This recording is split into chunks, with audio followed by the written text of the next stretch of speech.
And I do believe that we are live. And first off, I would like to welcome Jack and Dan to the Italian Cichlid Club News and thank Aquaballs for co hosting this program for today. Now, Jack and Dan, I want Dan to first of all introduce himself and talk about the nature around Cleveland. Yeah, we do a lot of videos on that, don't we? Yeah. Well, it's kind of unpredictable, really. But yeah, you can elaborate. Well, I'm Dan, and this is Jack, and I got into the fish hobby when I was 5. Grew up in Cleveland, born in Cleveland. Just turned 50 Friday, and 50 years in Cleveland. Big birthday weekend. These guys spoiled me good. Thanks. And first fish I ever had at 5 years old was an angelfish. I was one of these little good little altar boys from Parma, Ohio. So I named him Angel Gabriel. Of course, right? And it was a little 10-gallon tank, and then I had a 20-gallon tank, and then that was the beginning of me forever having fish for the last 45 years. And Cleveland has a very diverse climate. A lot of people don't really understand. We do a lot of things like that. People always like that. We have things like snow. And we have yeah, well, everyone just sees like snow and salt and like hail. Yeah, we have a lot of diversity. And rain, but yeah. Forests and actually our metro parks got rated the best in the nation several times. So we do a lot of videos there, and we show that kind of stuff and everything, and all that fun stuff. So if you haven't been to Cleveland, you can come check it out. Right? Sure, we do a lot of videos on that and sharing a diversity in it, musical background, right? Rock and Roll Hall of Fame, WMMF, WKRP in Cincinnati, down southern Ohio, right? You don't know that. You definitely know that. You guys know. But yeah, I just pretended like I know what you were talking about. I don't know if we can see the comments. But anyway, does that answer your question, Julie? Thank you. Now, George, I sort of have watched a lot of Dan's videos over the years. And basically, I have watched him go on his bike rides and rides across the river.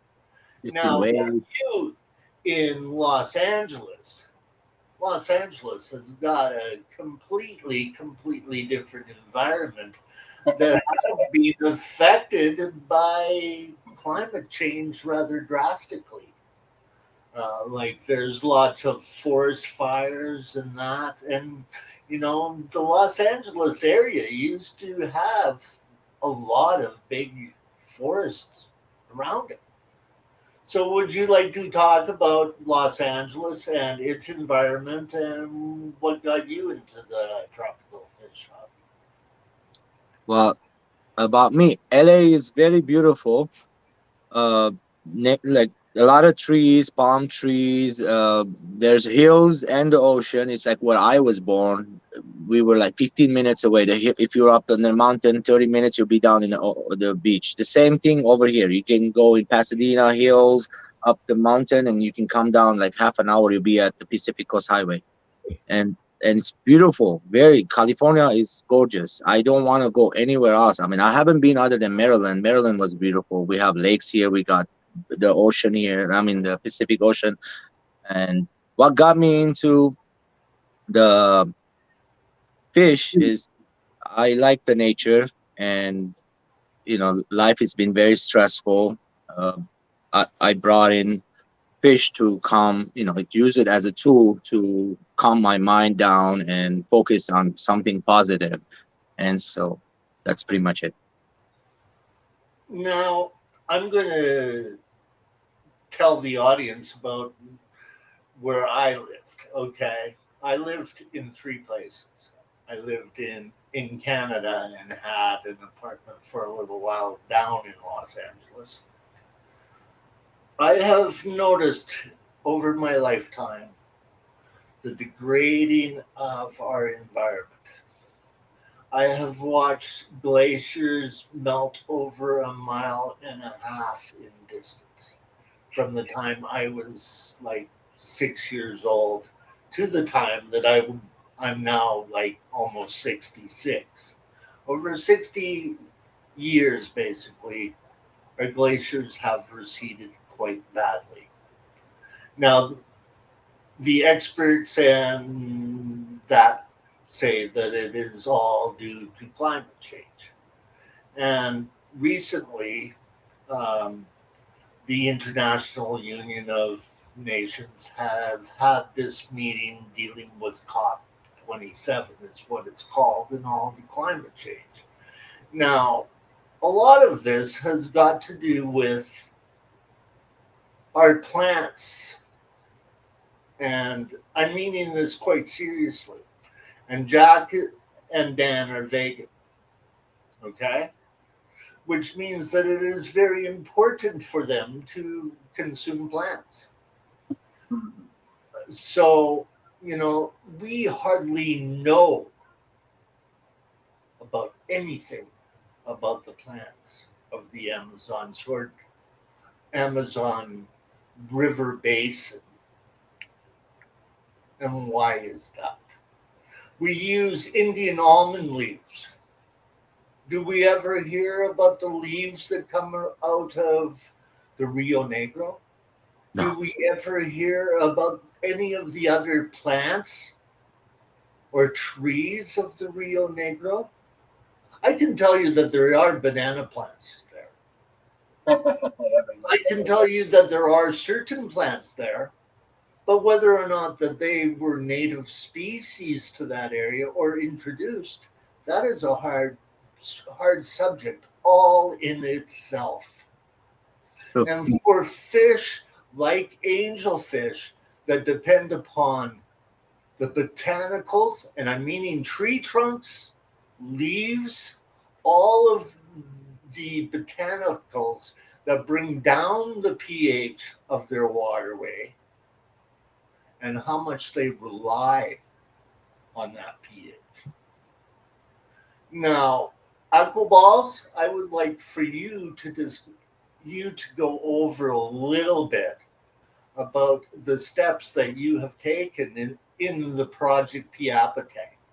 It's not my tank anymore. It's the Fish Fam's tank for the Rio Negro. And we're trying to put plants and fish all in that community tank and to have a breeding of the checkerboard cichlid. So Aquaballs, Yes. So at first, Chewy, how it was. I put in just sand, and then I put in a bunch of wood and tannins, and I was using hard city water. So they did not breed for me. And Chewy was like, you need to use RODI water for those guys. And so the minute I changed to RODI, I added more stem plants, like the beautiful look like a bomba, a couple other different ones too. And the minute I added that and I changed half of the water to auto, they bred right away. And she successfully hatched a batch and she got them big. And but they were gone. Like it could have been a temperature fluctuation thing. It was another female in there extra, could have bothered it. But yes, so I got wood, tannin, auto DI water. pH is low, around 6.5, could be lower. Haven't changed the water for 2 weeks, and it can go longer, about a month if you want. No change of water on that tank. It does have filters in there. Only one at the moment, big filter sponge. Um, yeah. So whenever I change the water again, they will go breeding. now for Jack and Dan, what do you know about botanicals and plants in aquariums? And do you see how the pH would affect the breeding of such fish and the growth of plants when they are kept in the wrong kind of water? Yeah, well, basically the way we do it a lot of times, we just introduce different stuff.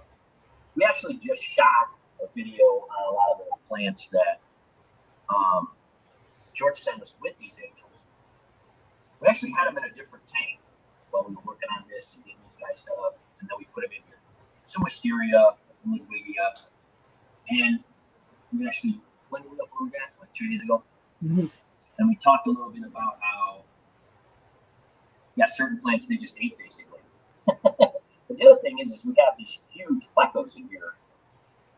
And this guy is really a whiptail cat. It's not really a farlowella. We like saying the word farlowella, so we call him a farlowella. They're subspecies, they're like cousins. But it's really just a whiptail cat. And I don't know how to say the Latin name. It's some kind of rhinoceros thing or whatever. But anyway, he and the vampire plecos and the sailfin pleco, I mean, basically these guys just knocked them all down the way that we tried to set them up. So we reset them back up here, and they seem to be leaving them alone. Whether or not they're going to leave them alone enough for them to propagate and grow more, time to tell. But the Anubias seem to be working very well with them. We also noted in the video that some of this Anubias roots, which I've never seen before, how they follow my finger, by the way, are actually reaching off of this, tree that we made and going all the way down to the substrate, which we didn't really want to have happen because we have an underground filter here, and we like underground filters because we're old school and we think they're amazing and maintenance free, and we've done a lot of videos on that. But anyway, obviously in places like this, their tropical bamboo pretty much always exists. South America, everywhere like that. There's going to be different species of bamboo. We like to use bamboo because most fish leave it alone. Some people make comments on some of our videos that the roots from bamboo are toxic, specifically to reptiles. But our reptiles, because we've had the turtles, have never tried to eat them, right? I mean, they're not interested. They don't know because, I'm sure they know that that's not something to eat. That's why pandas are pretty much the only animal that eat bamboo, because their stomachs are able to digest it without being sick. Now, the plecos, and especially the pleco that we're going to be talking about today, the massive royal pleco that we have not really showed. We're going to actually shoot a video on it today. It comes from South America. He, along with all of our other plecos, like to eat the roots of the bamboo. But they don't necessarily eat the bamboo. He will if we do not keep him fed, because he is a monster, right? He is an absolute monster and has an unbelievable appetite. We have wood in there for him. We put zucchini in there for him. He prefers the zucchini to the wood, and really to anything. Absolutely loves zucchini. But if he eats the zucchini and runs out of it, he will eat the wood. Now, if there is no wood and no zucchini, he will eat the bamboo. As far as we can see, it has not harmed him in any way. So we would assume in nature, where they exist, that if there was bamboo in that area, they would consume it, and they would be fine. The roots that come off the bamboo, as you can see, this one up here has some little roots coming off the sides. Now in here, these plecos have a tendency to stay on the bottom. They're more bottom feeder type of plecos. In that other tank, where we have that royal pleco, he is not a bottom feeder. He climbs up the sides, he looks for food, and he would eat those roots right off. Now, as far as having them with turtles and saying that those turtles aren't, well, those turtles do exist in South America. Red-eared sliders and that have made their way down there, whether they're invasive or not. They exist there now, but we've never had any of them ever want or try those because they don't seem interested in them. No. So people have said, as a warning, hey, be careful, talk to your turtle. They're not interested. So we've never had a turtle die from it or get sick from it.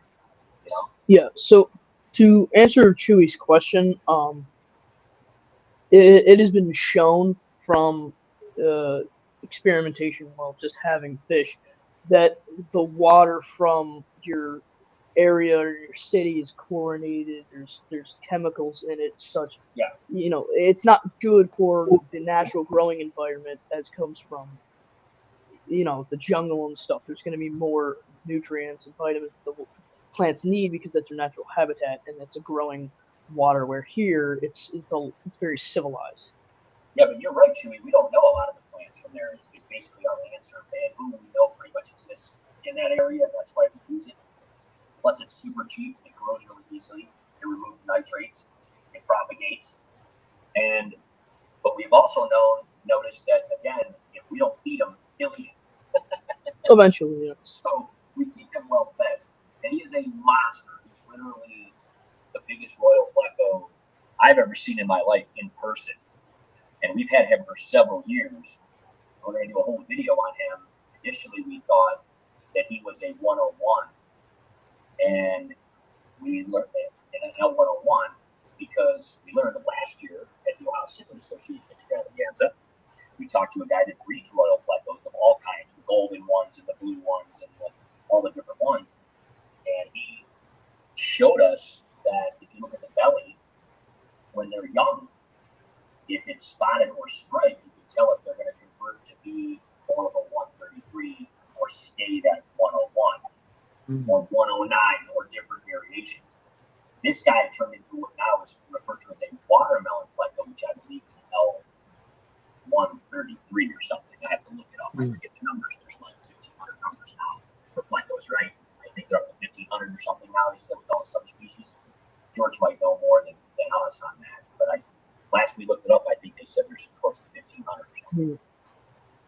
Well, since I saw Marco's comment, I do have to say ciao, okay, which means hello in Italian. My Italian is very, very limited when I speak. I understand it when I see words on paper, but I'm not Italian. But on Monday, tomorrow at 12 noon my time, 6 p.m. 3 p.m. Eastern and 9 p.m. over in Italy, Giuseppe, or Joe Ferenzi, will be giving a wonderful talk, which I'm sure that Marco will type in for me due to the fact that I am not sitting in front of my email. But this brings up another point about the plants. Luckily, Project Piaba is perhaps one of the most involved conservation efforts in the rainforest because the idea is buy a fish and save a tree. Okay? So I know quite a bit about certain species that, especially from the genus Tyrophyllum, due to the fact of Project Piaba and the people that were around before Scott, like my mentor from my own aquarium society, who was the original president and a wholesale owner back at that time. So you begin to understand water chemistry at that stage when you work in a wholesaler and you are getting direct shipments out of South America and out of all of the various different riverways. The Amazon River Basin, the Amazon River itself is actually short. It's fed by a whole bunch of tributaries and a whole bunch of rivers. And yes, there are. Have you ever heard of, shall I say, Cher? Dan? Of what? Of Cher, the singer. Like Oh, this yeah. is about music. Heroin. Yeah, Cher, Sonny and Cher. Yeah. Well, Cher is a hybrid, a race hybrid. She's Armenian. She is a race hybrid. Like black and white in our world makes a race hybrid. Okay, in humanity. Do you know that there are various different races of Tyrophyllums scalari Tyrophyllum altum. Both of those fish have got resident populations in all of the various different river systems in South America, and they've all got various different water parameters that actually helps them breed. When you consider the Rio Negro goes down to 4 pH, you're dealing with acid. Yeah. The Rio Negro Altum has only been spawned by a few people due to the low pH. It's very, very difficult to stabilize very, very low pH. In the hobby, they only suggest to take it down to 6. But if the fish spawns at a lower pH, there are guys that have done that. Like, are you familiar with any of this, Dan? I've never taken any kind of tank down that low at all, ever, as far as I know. Well, I'm telling you about where the fish come from and the type of water that they live in. Sure. You know? I mean, it's kind of hard sometimes to simulate in an aquarium, what goes on in nature. I mean, you could do it, but and if you can't do it through plants and things like that, you can certainly do it with drugs. And when I say drugs, I mean things you can add to the water and stuff like that. Yeah, chemicals. Yeah, a chemicals. lot of chemicals are used in a lot of fish to get them to breed. Yeah. Okay. I mean, the same thing with parrots and that, But give them hormones and everything else. The thing that caught me was the type of water systems that fish are coming out of, and people try to get them to spawn. And there's so many different species and races of species. In Africa, they're specializing in, shall I say, really identifying the fish. Yeah. Whereas in South America, it's just beginning to happen with the wild types. I know that you're a friend of mine from Poland who has bred Rio Nene. That is another river in the Amazon. Who's this you're talking about for Poland? His name starts with a Z, D, N, R. Yeah. I'm sure that you know about him. Yeah, because I've seen him right here. Yes. Bendar Z. You just sent me a package from Poland. Yeah. See, look, it says fragile, like in the Christmas Story. Right. So he has successfully bred the wild type of Rio Nene, which doesn't look like the Scalare that I'm used to. So all of a sudden I'm studying about that river. It's important to know the environment that the fish comes from. Yes. If you want to breed them. Or even keep them. Or even Yeah.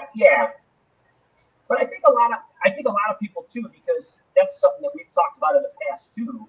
Just because a fish exists a certain way in nature does not mean that it cannot adapt to exist in a different manner, because they're incredibly adapted animals, just like frogs. I mean, there's no place on the planet Earth that a frog does not exist. There's even frogs in Antarctica. There's desert frogs. There's just and I get that, and there's some people that are big sticklers about that in the hobby. They're like, this is how this fish is, or this lizard is, or this insect is, and you want to recreate that home for them in this glass box in your house. And we get that to a certain extent. And there's people that make comments because of it's actually L330 is the guy I was referring to earlier, I just looked it up because I wasn't sure. I couldn't remember. So we got a 330 in there. He's from South America. And then we got an African electric blue peacock in there. Two very different parts of the world. But they get along and they're fantastic and they look great together. And they come from completely different places, but they're living an incredible life for years in a glass box in our dining room. So we don't necessarily follow that philosophy, although many people do. If you're going to breed them, like you're saying, Chewy, then you have to. We're not necessarily interested in breeding them, though. We don't necessarily get fish to breed. We get them because we like them, and we rescue a lot of fish too.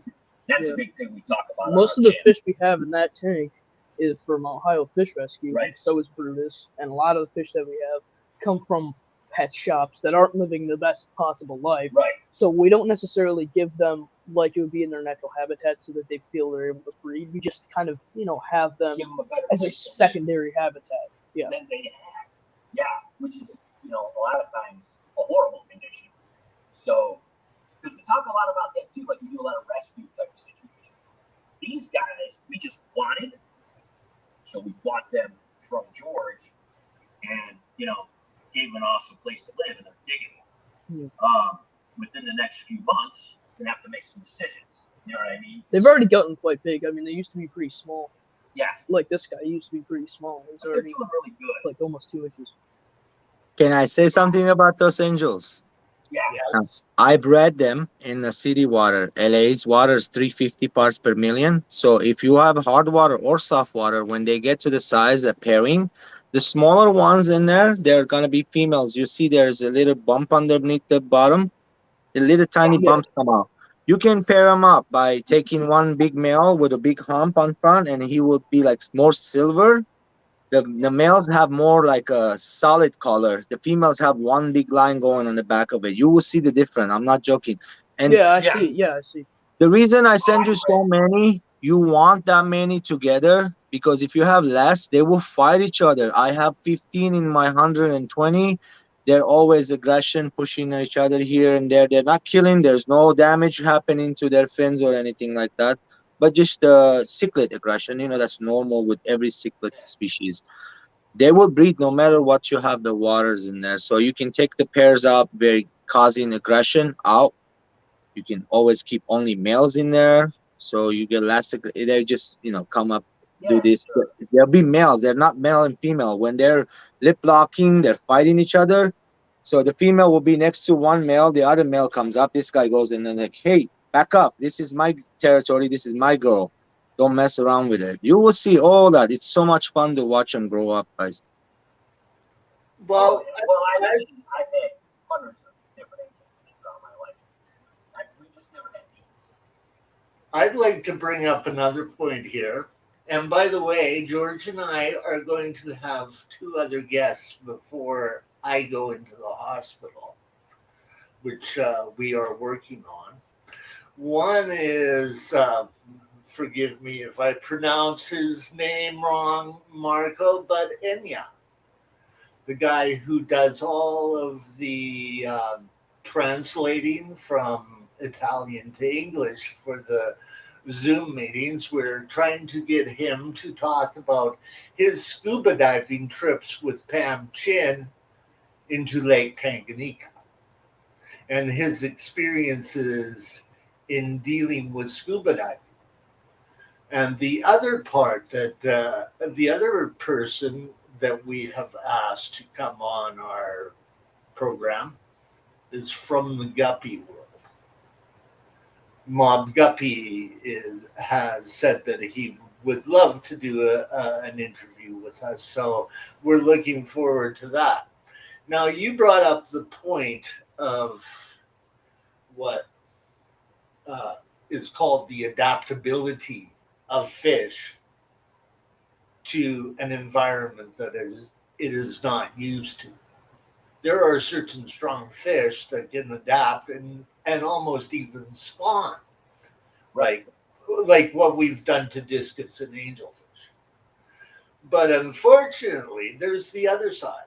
Like it's easier to add fish to a harder water aquarium than it is a softer water aquarium.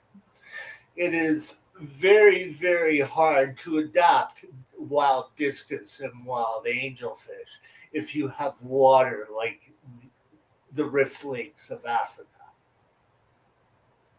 So when it comes to ornamental discus or ornamental angelfish, I highly doubt that there would be any reintroductions due to the hybridization between races, and also due to the fact that the area is area is not really affected by that much endangered species, and the ones that are have actually been put back in a lot of cases. The scarlet macaw was bred in Costa Rica by the Canadian rainforest people that are down in Costa Rica, and they restocked the scarlet macaw.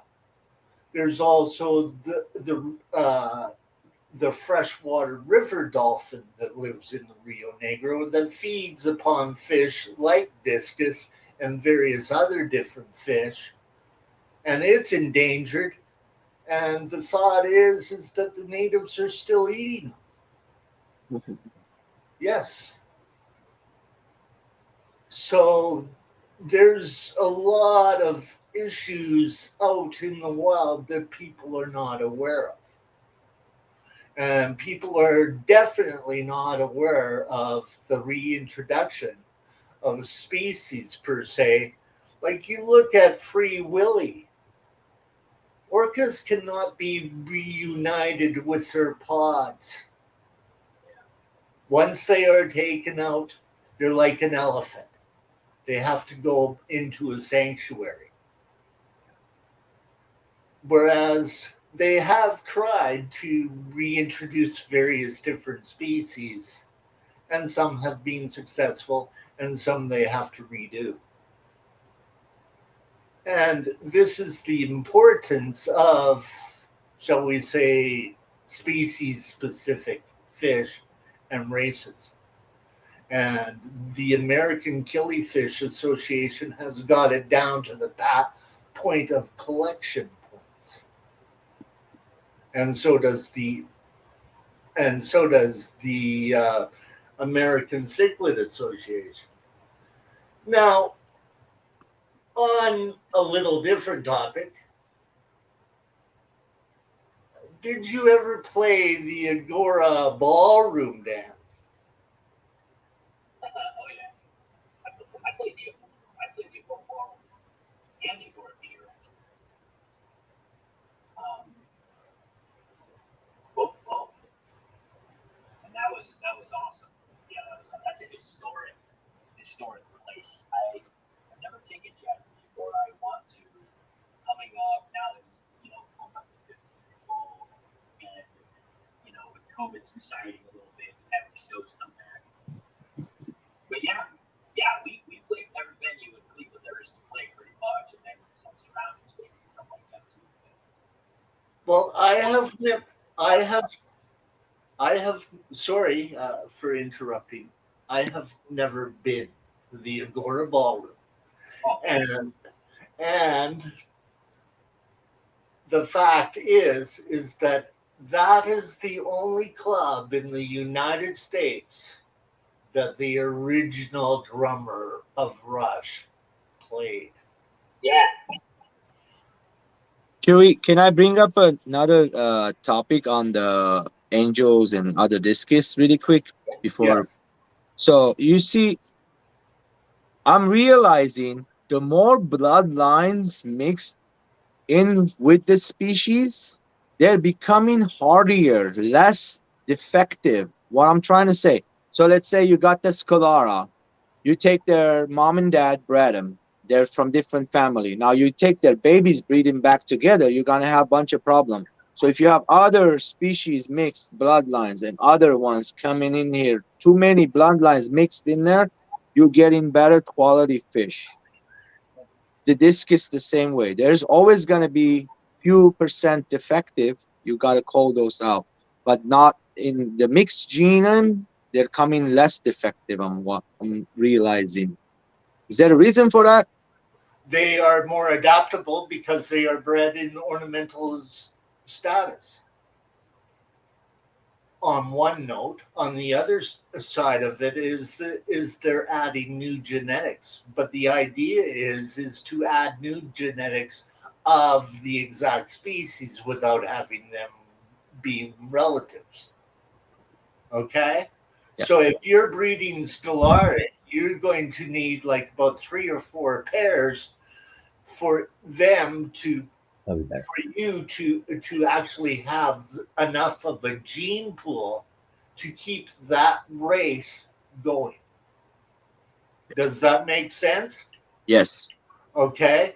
So in guppies, okay, I can tell you one person's name. His name is Gary Musso, and he is famous for breeding half black yellow IFGA guppies.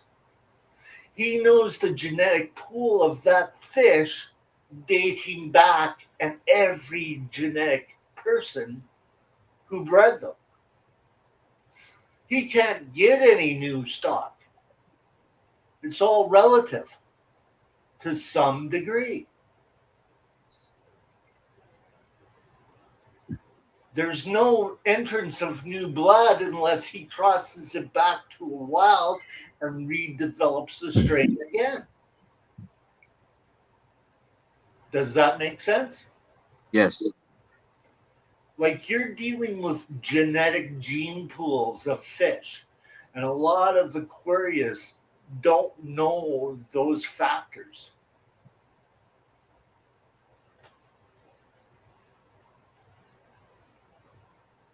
You see, it's this captivity versus the wild. That's Sure. what Marco was saying right now. Mixing DNA is very good. Yes. Yeah. We talk a little bit about that. Is my audio better, by the way? Yes, much better. Okay. Way We better. switched Can you here. guys hear me? Can you hear him now, or is he dim? Let's check. He's quieter. Okay. Well, just speak up because we changed. So this is one of the things we talk about in some of our videos is the whole thing about hybrids and how people are about this stuff and all that. And Jack always brings up he's like, what do you think a wiener dog is? You know, like people are like, oh, is your dachshund a purebred? So Like, they wouldn't exist.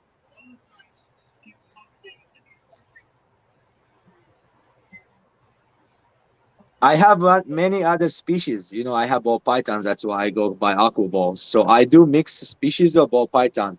So Yeah. in the genetic genome, the same thing. There's this one genetic, it's called a spider. They mix it with pastel to make bumblebee. So the spiders, some of them have wobble, they're genetic defect. So if you take that Right. one species, mix it with like the pastel, it will have almost no wobble or Right. very, very, very little. And if you take that, mix it with another one, almost the wobble will go or disappear. So Yeah. the same thing with the species of fish. I'm sure guppy species have some defective. If you mix them together, they'll get away with that defectiveness. Same thing with people, actually. That, Yeah. you know, You guys know, It's I'm a wellness coordinator, right? So I work with genetics and prevention and all that kind of stuff.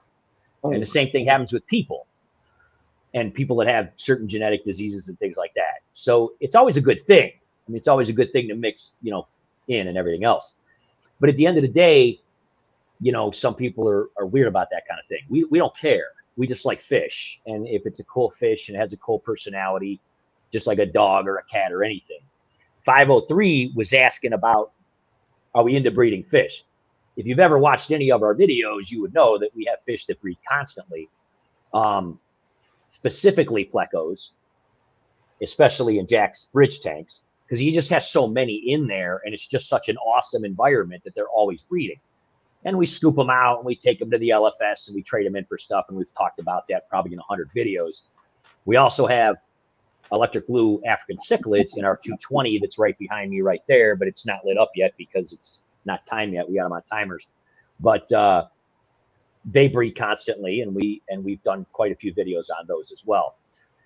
And also the plecos in there, the bristle nose, and things like that. But anyway, and we've also had other guys in here, and we're trying to breed some long fin super reds and some long fin albinos, all in our Green Lantern tank over there. There's our Green Lantern tank, by the way. Obviously, if you've never seen that, we just have the black lights on right now. We don't have any of the other lights on. But that is a awesome. Oh yeah, I could show a little bit. That's just a showcase in our room there. I love the creativity you guys have. I love it. Well, that's the thing, is we try to, it's like I said in this, and there's people that make comments. We've had, like we were just talking about these guys from Poland, and this guy sent us this package and everything from Poland. Really nice guy. He breeds fish, but he likes our channel. And he likes the way we do things. Now, there's other people from Poland, and we're Polish. I think everybody knows that too, because we wear Polish shirts and German shirts all the time and stuff. And there's people from Poland, like fish breeders and stuff, that they make comments, and they're like, hey, we're Polish too. And we're like, hey, so are we, but we live in Cleveland. And we like a lot of other Clevelanders, Polish, Czechoslovakian, Ukrainian, and all that stuff, and Italian and all that. That's the first time Marco saw us, actually. On a side note, he saw we lived in Parma. We made comments about growing up in Parma, and he was like, Parma, Italy? And we're like, no, it was an Italian settlement that Italian immigrants came to, so they named it Parma. 115,000 people live in Parma. It's the largest suburb of any city in Ohio. That's bigger than a lot of main cities. But anyway, at the end of the day, we try to make, like I said, I started with Angelfish at 5 years old. I was breeding swordtails at 5 and 6 years old, had a 10-gallon, had a 20-gallon. It grew from there. Then I got bigger and bigger and had more tanks. And I've told the story on a million live streams how I made designs and I sold them in the back of Popular Mechanics and all that. And if you haven't heard that story, it's really a neat story. And I paid back most of my student loans doing that, actually, from college. But, we try to do things that are different. So to go back to what I said, some people who are like old school, they're like, what do you got blue gravel for? What do you got, under gravel lights? Because we're bored with it. We're bored. I'll be honest with you. 45 years I've been doing this, and I brought Jack into it. I had a aquarium hanging over his crib when he was born. Wow. I had one of those wall-mounted aquariums hanging on the wall right above his crib. Yeah, and he loved it. He stared at it. He was a baby. This kid never woke up ever in the middle of the night. And to this day, I believe it was because I put that aquarium over his crib. And people were like, and I talked to people like younger guys at the gym that we know, and they're like, oh, I had a baby. I don't sleep anymore. And I go, put a fish tank in the room. I did it to Jack. He never woke up once ever. And to this day, almost 15 years old, sleeps through the night like a champ. But at the end of the day, I try different things, and I got Jack into it, and we enjoy doing it together to try to kind of push the boundaries and say, let's mix some weird fish together, or let's put some weird structures, or let's, do something over the tank. Have some plants coming out of the tank, have some pothos coming out, have some bamboo coming out, put some under gravel lights, things like that. We put under gravel lights under these vases and drove through the under gravel filter and did a series of videos on how to do that. And when we do videos like that, thousands of people from all over the world, they comment on there and are like, hey, good idea. I never thought of that. But you also get people who go, that's not natural. That's stupid. Well, it's not for you then. If you want to make a tank with gravel and plants and dirt, go ahead. I've done it 1,000 times over the last 45 years, and I got bored with it. You know what I mean? So we do new things, and we try new things. And some people appreciate it, and some people don't. And it's whatever you want to do, But close to 2.5 people watched the video from all over the world. 2.5 million people watched the video where we joined Jack's tanks together with an aqua bridge. And the majority of those comments were incredibly nice. They were like, this is awesome. I'm going to try it. And then they sent us pictures of them and their creation. And that's what it's about for us. We dig the old school stuff, but it's just that it's old. I've been doing it since I was like 5 to 10 years old. And, we expand our horizons and we try to do different things. But at the end of the day, we like the old school stuff too a little bit, like the under gravel filters. And people are like, oh, I don't know about those. I'm like, well, you should try it. It's pretty awesome. And so we show people how to make variations in those things and change those things up. But to answer the question, though, we don't have fish to breed them. Many of our fish do breed, and we use it as a source of income to feed the hobby. We take those fish to the LFS, we trade them in, we get food, we get new equipment, things like that. And then, of course, YouTube obviously fuels it. No, we don't do it on purpose. So you living in Cleveland, now that we're discussing fish and that sort of thing, there is a couple of points I want to bring up.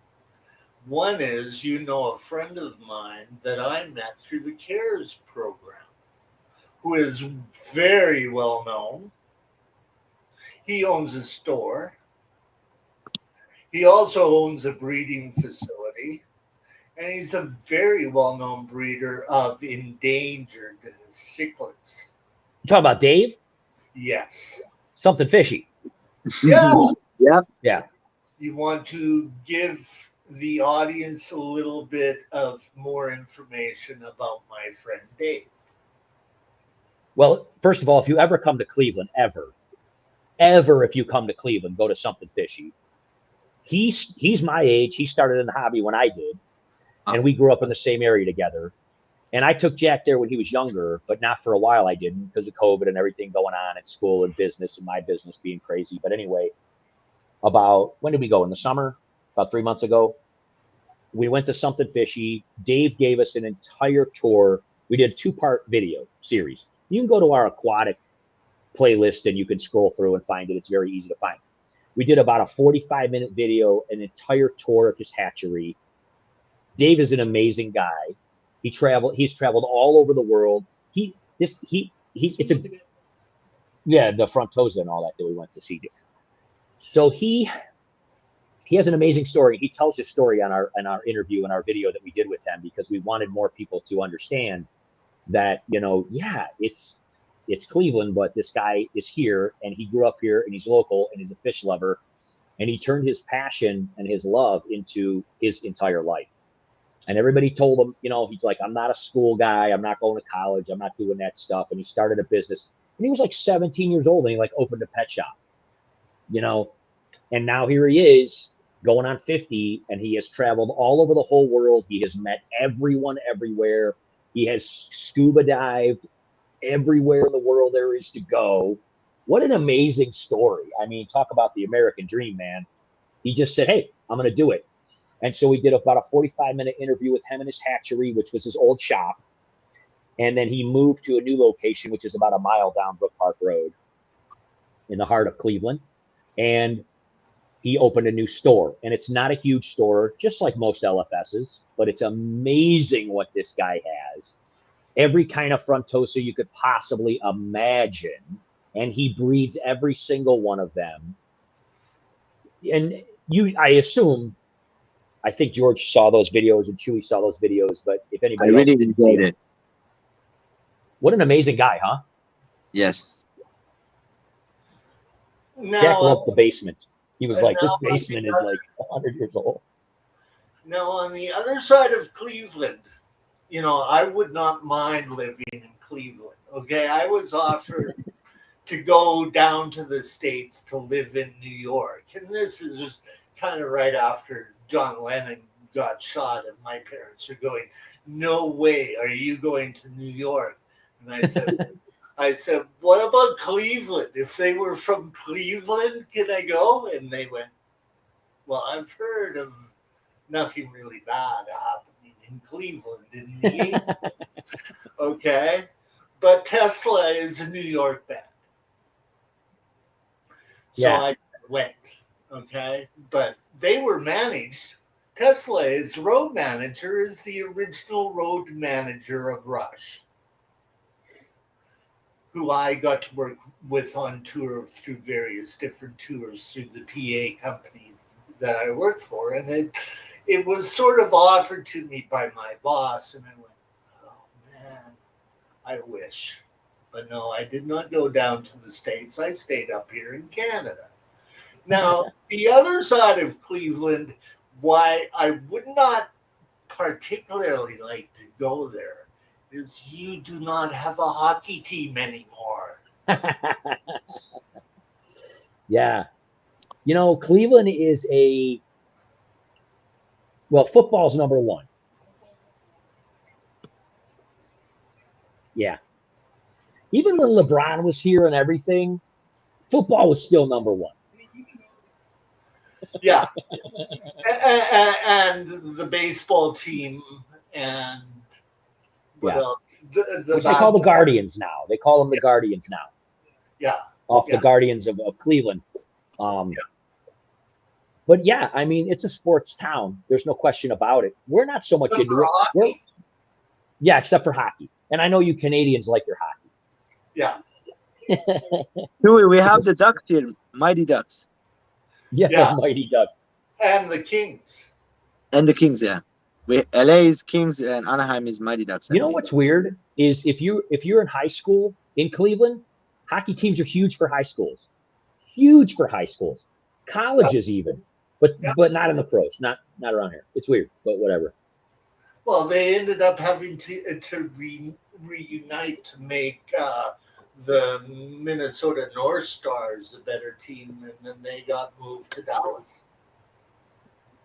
Is what happened to the old Cleveland Barons of the NHL hockey. Yeah. Like, I tell you what, California is a pretty awesome place. I think, and again, if anybody watches our channel, you'll know that Pamela worked in Hollywood for several years. She's a personal trainer, started her own business, moved out there to like live the dream, grew up around here like I did, went to Hollywood, was like a personal trainer to the stars, but had to come home to take care of her parents and stuff like that. And she tells us about us all the time and wants us to go. We have not ever been there. Yeah. But, you know, the cool part about the States is the States are all so different. And I'm sure there's other, obviously in other countries, there's a lot of diversity depending on the part you go to. But, you know, we try to visit a lot of the States. Yeah. well, on the note of understanding water, you know that African cichlids like Lake Malawi cichlids can go down to about 7, but they all look horrible at that temperature. They lose their color, they get stressed out, and at times they're very vulnerable to disease because of the stress that they are in. Can you imagine taking the rainforest fish and putting it in to the Rift Valley? That is what we had to deal with as a wholesaler with cardinal peppers. They don't live very long. They don't color up as nice. Yeah. And you lose about 90% trying to put them in 8.2 pH. I have to say I've been pretty lucky most of my life. Fish much like Lake Erie water because I've never really had a problem with water and fish or anything. And I mean, you'll find that fish live longer in the water that they're meant. Sure. Oh, sure. Yeah. And I don't know a lot about the chemistry of Lake Erie water necessarily, but fish seem to like it. Yeah. No matter where they come from. It's a harder water, but yeah. What is your actual TDS and pH out of your tap? Oh, I have no idea. You've never I have no idea. It? Nope. You've never measured it. Okay. No. You see, and very, very honestly, we're not interested in doing that either. We try to keep it simple. I know.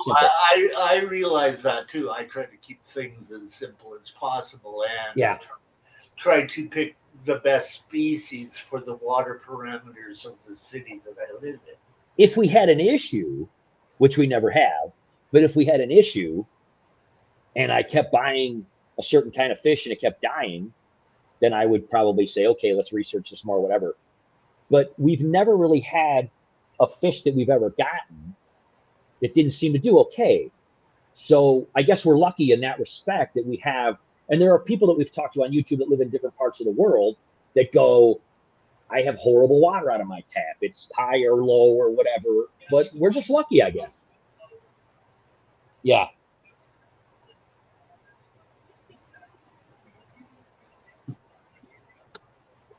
Well, the factor of it is knowing the fish and knowing its environment and knowing its range in which it can live. Okay? Yeah. Yeah. And if we had an issue, The average we would hobby, research that for sure. that is generally the take on it. But There's your cousins over there, guys. Hold on. We want these guys to see their cousins over there. Those are cousins in California, guys. Look at there. They're looking, George. Look at them. They're right up to the screen looking. But that is why, I'll tell you a little bit of the process of what it takes cardinals to go through. They are imported now to a facility from the Rio Negro into Florida where they are adapted to 7 pH. Huh. Okay. So they adapt them first where they're brought in and then they ship them out of there. That's right. Okay. Whereas before Project Piaba and this was set up, like before Scott was around, like Scott's much younger than I am. Okay. So before that, I had my president of my aquarium society run a wholesaler, and he bred discus, wild discus, all the time. Okay? Cool. But the amount of work that it took to breed them was a lot of filtering of distilled water with peat moss. Wow. Filtering. Okay? Yeah, we would never be interested in doing something like that. Yeah, but that's the point. Is as a hobbyist, you're not always looking to breed. Right. It's nice, but we couldn't care less for us. Yeah. There's a lot of people that love it, though. There's a lot of people that love it. There's a lot of people that want to do it, and that's awesome. We just kind of look at it as a bonus. George is one of them. He goes, how do I get them to breed? Well, how can I be successful with that fish? You know, George is one of the lucky ones that, shall I say, I introduced Scott Dowd to for advice with the checkerboard cichlids. So is it, let me ask you, George, is your hobby lucrative due to the fact that you've been so successful in breeding? Is your hobby lucrative? Do you make more than you spend on it due to the breeding? Yes, I actually spend more than I make. Why? Because I don't look at the animals as money. I don't care how much they cost. Like you see the discus I just showed, I bought a pair yesterday. These guys are pair proven from, I took them from hundreds of babies. The babies were grazing on mom and dad. They got to the point they were going to be taken away. So my wife said, I want those. She's the one that buys them for me. I don't work, guys. I really don't have, I have zero income since 2016. So I don't make any money at all on the fish. So everything I make, it goes back in the room. And when I sell extra, I buy food for our house, for our family. Right, too. right, So, good. So you make some income on it. very, very little. Like not, it doesn't count. If you count the electricity and the water and the food, Yeah, it's way more. yeah. Same here. We don't make enough on it, but it's nice to get some free stuff. Sure. Now, don't get me wrong. If I want to make money, there is a ways. I can be a dealer, meaning that I'll open up a room like this. I'll just buy fish, quarantine like Dan's Fish does, and have a website and sell, have an account, but that's Yeah, going to be a different facility. You got to have to come check. People going to come check your place up. You got to get yeah. licenses. You got to pay taxes. So I am just a hobbyist. I don't want to go above. I don't. My dream is already successfully done. My fish is in your aquarium. That is my biggest dream, guys. My biggest goal, and I achieved it. Thank you very much because of you guys and many Thank other you. people. That is very, very, very like And that. we would That's it. rather get fish. We would rather get fish from you than some big whatever industry for numerous reasons, which is also why we go to our LFS and why we do videos at our LFS, because they're just awesome family owned businesses. Guys like Dave. And then, of course, we have Greg and Connor at Best in Pets. We've done probably 20 videos at Best in Pets, which is our local store here, Elyria, North Ridgeville. But that's why we do that kind of thing, because we're trying to show people like support your local business person and all that kind of stuff too, but also, somebody who knows what they're doing like you. And I'm not going to say that I haven't bought fish online from a big company over the years and they ended up being amazing fish and I got a good deal because it was Black Friday or whatever and I took advantage of it. But at the end of the day, it's not what we would normally do because there are awesome people, like you and Jeff from Pelham's Aquatic. He sent us some snails. We're talking to him about maybe some fish in the future. We have a project that we're doing here. I'm going to show you this dining room table. This is a little planter, which happens to be from Poland, by the way.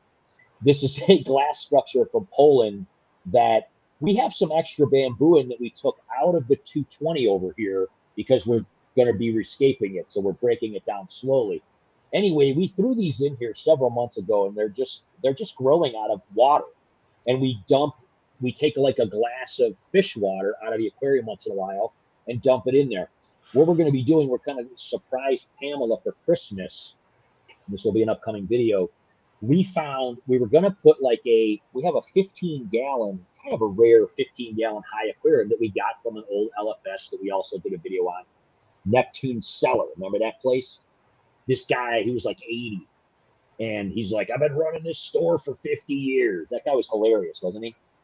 And he sold us for very cheap an old school tall 15-gallon, which you don't even really see anymore. And we were going to use it, but we went to Goodwill and we found this amazing huge vase, like a 5-gallon massive vase for like $8 at the Goodwill. And we're going to talk about how you can find things like that at places like that really cheap, because that's one of the things we talk about on our channel is how to do a lot of this stuff for cheap, because people think it's expensive, but it's not, And we're going to make a huge centerpiece here on this table, have bamboo coming out of it. We're going to have fish. It's going to be no filter, no heater, no lights, no anything. It's just going to be a centerpiece on our dining room table that simply is going to have, and we're probably going to do like guppies or something small because of the height of the vase. We don't want something that swims, horizontally necessarily. So maybe some guppies, and then we talk to, and maybe even possibly mollies or something. We're not sure. We have to look at how, but anyway, so projects like that and other YouTubers like you guys, like Jeff, and we also got snails from Foxy's Fish, and we've also got fish from other YouTubers and things like that. So this has been like a huge fun thing, starting this channel, connecting with all these other people and sharing fish. And then people do giveaways. We've done giveaways where we've given away supplies and lights and things like that. So it's kind of really fun to all share knowledge, and that's the coolest part, man. That's the coolest part about this. We started this channel like 4 years ago. We had no clue what we were doing. Jack used to pick on me because I had a flip phone. I was like one of those guys walking around with a flip phone. Remember those?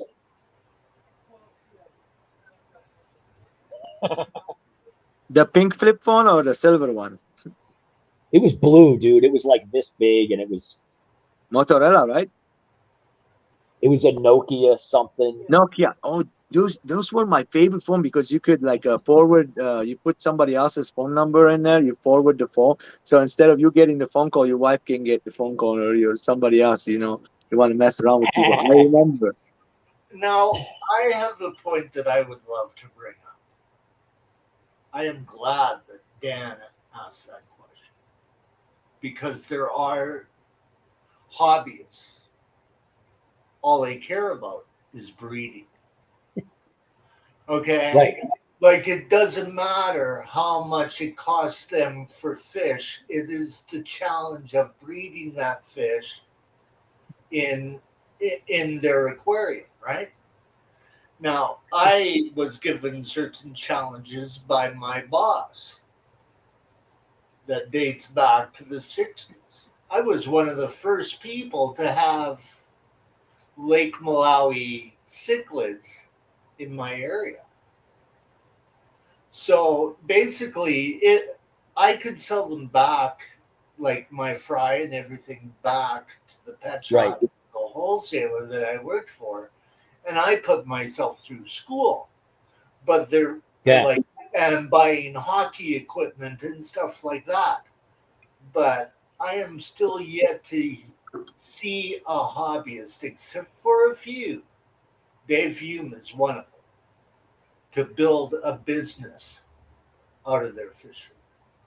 Oh, dude, it's incredible. And again, Yeah. if you haven't seen those videos, check them out on our thing.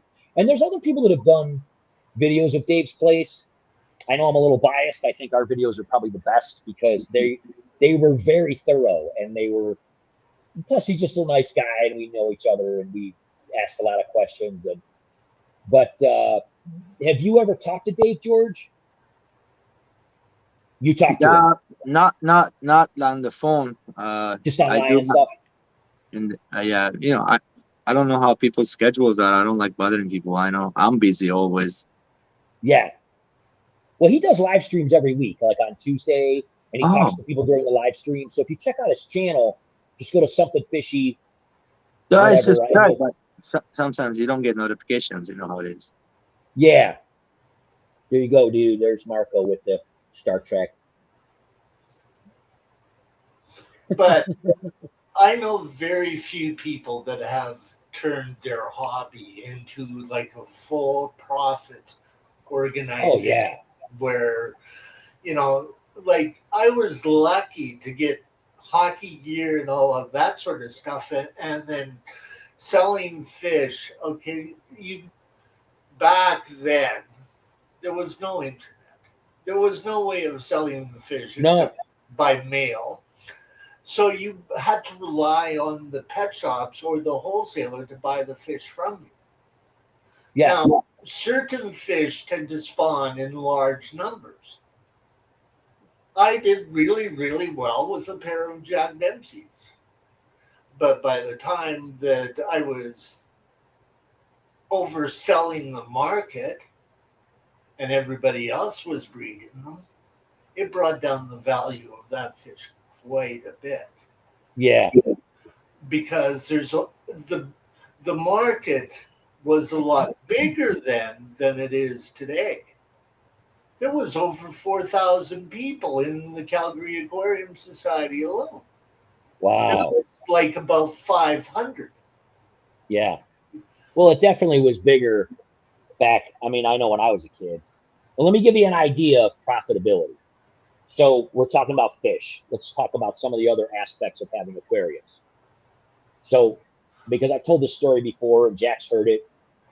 When I graduated college, I roomed with a bunch of guys. Now, even though I was in nursing school, I roomed with a bunch of zoologists and biologists and things like that. And we had done all these experiments in our dorm room and apartment. And I graduated college, and a lot of these kids are graduating these days with $80,000 and $100,000, uh, loans for school. But back then, first of all, I got a lot of scholarships. I was lucky. I did, had good grades, all that stuff, and worked hard and worked my way through it. But I still had 20 grand in loans. So I graduated Bachelor of Science in Nursing, Kent State, top nursing school, blah, blah, blah. And I still had 20 grand in loans. Nobody wanted to hire a new grad because at that time there wasn't a nursing shortage. It was like the only time in history. And they said, hey, you're a new grad. We're not interested. You got to get some experience. And of course, how are you going to get experience if no one wants to hire you, right? So I started working for pet shops. We did videos at RMS. RMS is a huge chain here in Cleveland. And we need to do a video at RMS together because we haven't in a long time. Huge fish store. Anyway, started working there, and I had all these ideas. And you probably remember a magazine called Popular Mechanics. It's still around, but it's online. And I made a book, and I literally made a book with sketches. And I told Jack this story 100 times to inspire him about, you know, having ideas. So I took a piece of paper, cut it up. I made a 20-page booklet. Each page had a design of a sketch of a different aquarium idea and different ways of doing things. Aqua bridges and aqua caves and, you know, all these different ideas. And I put it in the back of Popular Mechanics for $5. And you used to be able to put an ad in there for like $13, and it would run for like a quarter, 3 months, because it was a journal instead of a magazine or whatever. And I paid half of my $20,000 school loan back by selling those $5 pamphlets through a post office box. Okay. I put an ad in Popular Mechanics. It ran for a couple years. I got a post office box. I bought rolls of stamps, and I mailed these things out, thousands of them, and paid half of my school loans off by doing that, and paid the other half off by working at a pet shop. And then nursing jobs started opening, and then I took the jobs and got into nursing after a couple of years. At the end of the day, the theory or the story to take away from this is the pet industry is huge, the aquarium industry is huge, but you don't always have to do what everybody else is doing. And then we did a video on the Aqua Bridge and met a guy named Mark Schmidt who did exactly the same thing. He trademarked, right? He trademarked what he named an Aqua Trail. And we did a whole series of videos about, should we, because people have told us, they look at some of our videos and they go, hey, you should patent this idea. Well, we found out very easily from guys like Mark and other people we've talked to since we started this channel that patenting a design or a product like that can be very difficult because it's so easy for other companies that are big to knock it off and, you know, things like that. So he told us the story, and we did a whole video on it, how he made this Aqua Trail, marketed it, went door to door, knocked on doors, sold them at pet shops, and made a lot of money doing it. But inevitably, a company knocked it off. He tried to sue him. Yeah.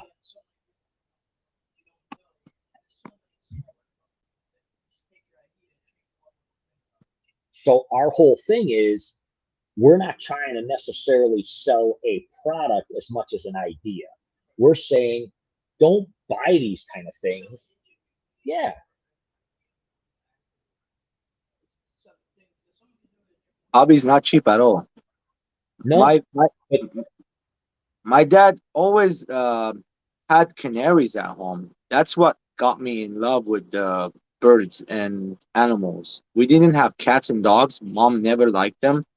You know, they don't want to clean. We lived in like a city kind in back home. It was all concrete buildings. You have to go away from the mountains to enjoy the nature. That's why Dad had stuff. He brought rabbits home. I enjoyed animals all my life. We did have a small fish tank, I remember, when I was a little boy.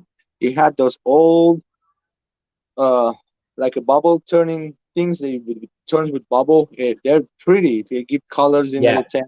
Yeah, it was nice. I enjoyed fish a lot.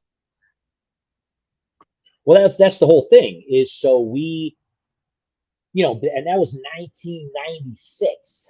And I made $10,000 out of the back of a magazine. You know what I mean?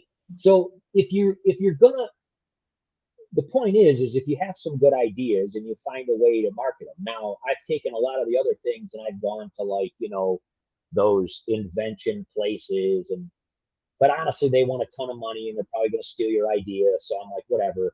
And so the nice part is now we have YouTube. And the cool part is you can post a video about an idea, and maybe 100 people see it, maybe 1,000, maybe 100,000, maybe 1 million, maybe 10 million, whatever. And you're sharing that idea for free, but you're getting paid by the advertisers on the social media.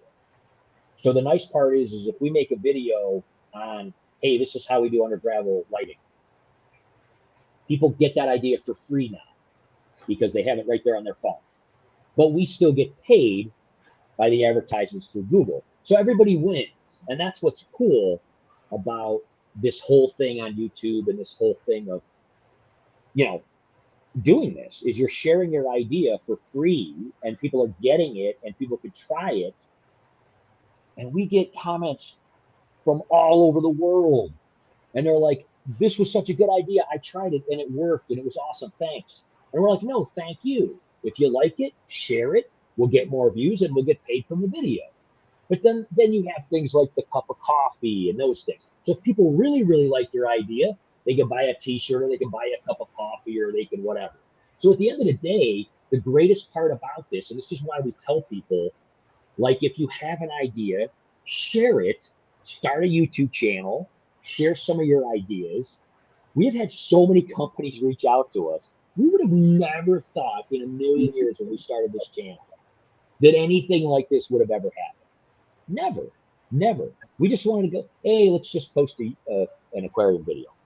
We got to meet the guys from Tank, got invited to his house, did videos with them. We would have never believed that would have happened when we started this channel. We would have never believed that. Now, I would love to bring up a point here because you just said, you do realize I was one of the first people to interview Brett Raymer. Yeah, we talked about that. Yeah. So life has gone full circle. Yeah. Do you know? Now, this is a factor. Tank was only a part of their company. Oh, yeah. He used to own, him and his partner used to own the biggest acrylic manufacturing tank place. ATM. Yes. Do you know who they had as a contractor? No. Oh, this one personally hit me big time. Okay, how I got to interview Tank was I had a radio show. And so Animal Planet is putting out this new series called Tanked. I had to get up at 5 o'clock in the morning to interview. Okay, that's my bedtime. Okay, 5 a.m. is my bedtime. He's a rock star.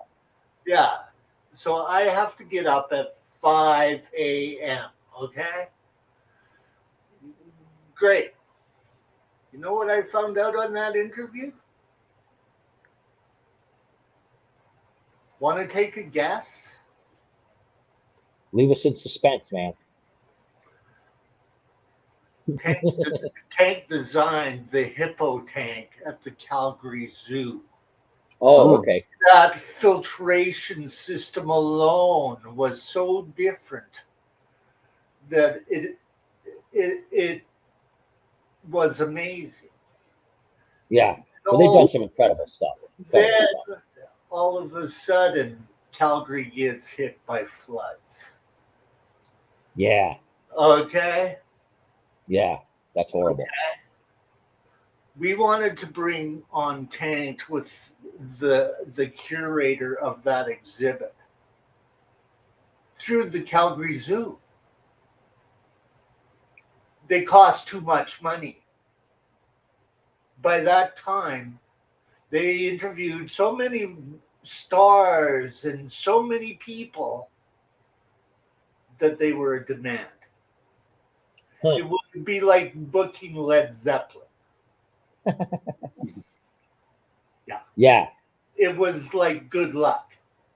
Yeah. So to see you get in on what I call full circle. Yeah. Had you known about some of the things that they have done? Yeah. I mean, well, first of all, like a lot of people, we were huge fans of the show. And of course, the show, like anything, gets some criticism, but you know, whatever. I mean, whatever. at the end of the day, they did some really cool things. If you watch the first few episodes, it was just regular people. Then they started doing celebrities and stuff. But anyway, so I kind of told Jack when we did our first video on the Aqua Cave, the thing that inspired us to keep going was about a week, maybe it was 2 weeks after we posted it, we got a comment from Foo the Flowerhorn. And if you don't know who Foo the Flowerhorn is, yeah, I mean, he's one of the biggest aquarium YouTubers on the whole internet. I mean, he's unbelievably huge. Yeah, and he was already well established when we started this 4 years ago. And he made a comment, and I thought, how did this guy even find our little tiny video, our one video that we posted? We have like one subscriber, one video, and he made a comment, and I pinned it, and you can go back and look. And he said, hey, this is really awesome, super creative, keep it up, guys, blah, blah, blah. And I told Jack, of course, Jack was 10 at the time. We just started this channel, and I go, dude, you're never going to believe we got a comment from Foo. And he was like, really? And I was like, yeah. And that blew our minds. And so we decided to take it a step further. And I got on Animal Planet's website, and we took all of the emails of everybody from the show, everybody on Tanked, everybody from Animal Planet, about 30 people. And we sent a mass email to all of those people of that one first video that I think by the time I sent it had 70 views, and we had like 10 subscribers. And I sent it to him. And that's when they were going through their whole breakup thing and all that weird stuff. But a company reached out to us that was a side company that Wade had started on lights and some things like that. And they emailed us back, and they sent us some lights to do. And we were like so excited. We're like, we posted one video, and we already are getting free stuff. Like, how cool is that? We were blown away by that. And we, basically, we said, hey, we're gonna keep doing this. And I communicated with him, and I called ATM, and they said, well, he doesn't really hang out here anymore because of the whole breakup thing. He's bought a bunch of donut shops, and he's doing his own thing. Yeah. And they gave me his cell phone number, and they said, you could call him. And I said, okay. So I texted him. Well, I left him a voicemail, and a lot of people don't check their voicemail. So I texted him, and I said, hey, I'm here in Vegas. Jack couldn't come. It was like a school thing. I was there for a big wellness convention. Yeah, it was like it was in the middle of a school year, but I went for a big wellness thing, and I said, hey, I'm here for a while. I'd love to meet up with you and maybe meet you over at ATM. We're the ones that sent you that video, and you sent us some lights and blah, blah, blah, and on and on. And he never responded. And it was the next day, and I was sitting at like a slot machine playing, and I had to go home like in 2 days. And it was like midnight. And I got a text back, and he said, hey, here's my address. And at the end of the day, I was blown away by that. I said, wow. And I texted him back, and I said, I would love to come and, see you. Yeah. So you got to finish basically what all started way back in the times of Tank, but they were actually very, very well established by the time that show began. Oh, yeah. Yeah, they were. And he told us the whole story. I mean, he said that they, and he also told us the whole story, and he does a FaceTime with Jack at the end of that thing, at the end of that video. And if you've never seen the video that we did with Brett, it's on our homepage, and it's a very interesting video. And he's very inspirational because he's like, look, we started this business. We had, we had done the pilots, and they did 3 pilots, and Animal Planet turned them down for all of them. They said, this is junk. It'll never become a thing. It's a dumb idea. And he said, no, trust me, it'll work. And he never gave up on it. And finally, they gave in, and it ended up being the biggest TV show that Animal Planet ever had. you know. And again, there are lots of people that don't necessarily agree with the way that they did some things, but as a TV show, it worked. And I think it brought a lot of attention to the hobby, maybe in a good way, maybe in a bad way, but it certainly got a lot of people interested in aquariums and understanding that, there's a lot of DIY type of things that you can do. And of course, it became very extravagant because that's what sells. But if you watch a lot of the first shows, they were just building tanks, DIY tanks for regular people. And then, of course, they said, oh, well, if we do celebrities, people will watch it more. Right? Well, the entertainment side of television twists a lot of things. Sure. I say that. But it also brings up the fact that perhaps the group of musicians, especially people that I know, are metalheads. Yeah. Like when you think about it, you look at Ohio Fish Rescue, which you have been to, and Big Rich is a guitar player. It's all over the guy, right? And then get into a factor of, let's point at a guppy person who I knew very well personally by the time that over the years, unfortunately, he passed away. His name was Luke Roebuck. Basically, he told me, I don't want to listen to your show on guppies. I already know. I don't want to learn about fish unless I want to learn a specific thing about the fish, and I'll tell you if I'm going to watch it or not. But I'm there for every rock show that you guys do. Yeah. He was heavily into metal.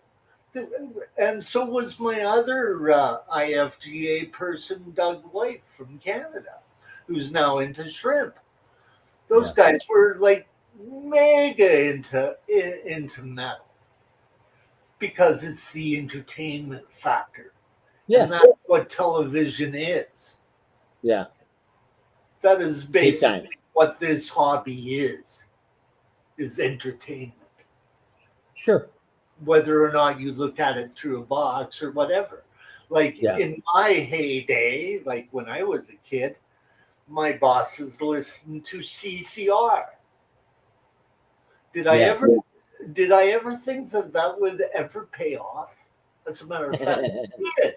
I ended up mixing a CCR tribute act.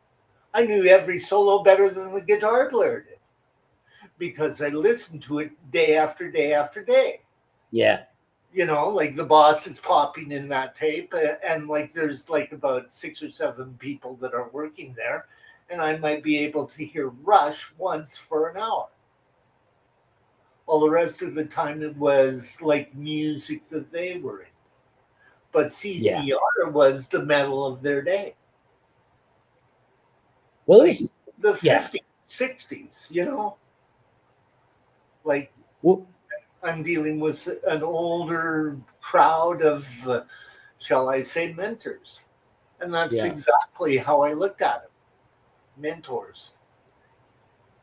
And How Fish Rescue, to go back talking about How Fish Rescue, they're just an awesome bunch of guys. We hooked up with them when we started our channel because we saw they were really close to us. And we just sent them a thing and we said, hey, we're a father and son. You guys are a father and son. We want to come out and see what you're doing. And we started talking, and Big Rich and I realized we had some friends in common because he played for a band and I played for a band and all that. He played guitar, I played drums. And we knew a lot of the same people and hung out a lot of the same places and grew up around the same time. And so we started, talking. And we volunteered there a lot. We had a little more time before COVID happened because, again, being a nurse and a wellness coordinator, I'm going to probably be busy the rest of my life now because of this thing. But anyway, before that, I had a little more time. And we'd go over there every couple of months and we'd help out. And we'd, do videos with them and do videos for our thing. And we haven't been there in a while. And then we did a live stream for Jack's 13th birthday. That was a lot of fun with them. And then Pamela did a stream with them because she was doing a contest to be on the cover of Women's Muscle Fitness. And so they want, you know, being friends, they wanted to promote that and everything. And that was very nice of them. And that helped. And she almost made it all the way to the end. She made it to be a finalist, and she almost made it all the way to the end. So that was really cool. And her business just is so busy right now, too. Between the two of us, you know, it's crazy busy. But anyway, we try to make room for this. But when we were on that stream, I'll never forget, we were on that stream of the Hot Fish Rescue. Jack and I talked about how having aquariums or any pet is really an awesome coping mechanism, and how it is a creative outlet. And there was a couple people that made comments, and they were like, you know, my pets aren't a coping mechanism. Well, it's fine that you don't think that they are, but they are at the end of the day. You know, that's why we have therapy animals, because they help people. So whether it's an aquarium or any kind of animal, having that creative outlet and taking care of something that is alive is therapeutic, you know? Yeah, yeah. And unfortunately, anyone can take care of animals. And so that's one of the things we talk about on our channel is if you are going to have animals or fish, you know, take good care of them. Try to give them a good home, give them a creative, awesome place to live in, and don't overstep your boundaries. Like there's people that become addicted and they've got, you know, like the multi-tank syndrome, and they have, you know, Well, 50 tanks and they don't have time to take care of them. Like don't overdo it, you know? well, another rock star that you may not know of, like he's not per se an aquarium keeper, but an aquarium lover, and he has one in every house that he owns. But a friend of mine looks after his tank in Boston, and that's Steven Tyler. Oh yeah. Yeah. He's a huge fish nerd. I've heard Yeah, him talk about that in interviews. yeah, yeah. Like it's like yeah, and and there are several others that I know of, but you know, George is sort of like a closet want to be guitar player. Like, Me? yes, yes, he's a closet want to be guitar player, and he goes, "Well, I just cannot put that much effort into it." Now, as my good friend, now you would never see this guy because Cleveland does not have a hockey team. Okay, Doesn't have a what? Oh. does not have a hockey. But at the age of 50, my friend won the Calder Cup in the American Hockey League for a National Hockey League coach. He also keeps bettas. Okay? But to defend George, to be a instrumental guitar player like Sophie Lloyd George, remember Sophie? The girl that was on my channel and you went, wow, did she ever play? Well, she's got a new video out with her new single with a guy singing. She's an amazing guitar player. And some of her friends have played with Alice Cooper and all of that sort of stuff. But there's George going, wow. And then I got him to talk. And then he goes, it would take a long time and a lot of practice to do that. Well, yes, it does take a long time and a lot of practice to play neoclassical guitar the way that she can. But the most humorous comment I have ever heard came out of my friend's mouth, and his name is Rick Plester, and a 5-time instrumental Canadian guitar champ who now lives in Houston.